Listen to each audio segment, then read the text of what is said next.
Pjesë e marrëveshjes, Izraeli do të hapë në ditët në vijim pikëkalimin e Rafahut.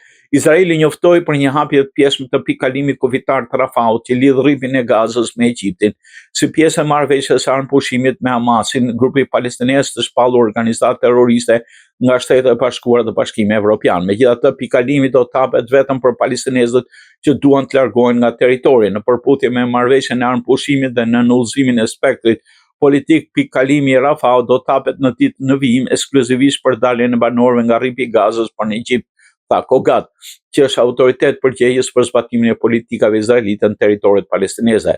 Dalja e banorëve përmes pikëkalimit të Rafahut do të lehtësohet përmes koordinimit me Egjiptin pas miratimeve të sigurisë të bëra nga Izraeli në mbikëqyrjen e misionit të Bashkimit Evropian, u tha në një njoftim. Megjithatë, në një njoftim të shërbimit për informim shtetëror të Egjiptit, u mohua koordinimi me Izraelin për hapjen e kufirit në Rafah në ditët në vijim. Duke cituar një burim zyrtar egjiptian, agjencia deklaroi se në rasti të një marrëveshje për të hapur pikëkalimin, qarkullimi kufitar do zhvillohet në të dy kahet. Izraeli nuk dëshiron që Rafahu të shërbejë si pikëkalim për të lejuar dërgesat e ndihmave humanitare, të cilat kryesisht mbrin në Gaza përmes pikëkalimit Karem Shalom.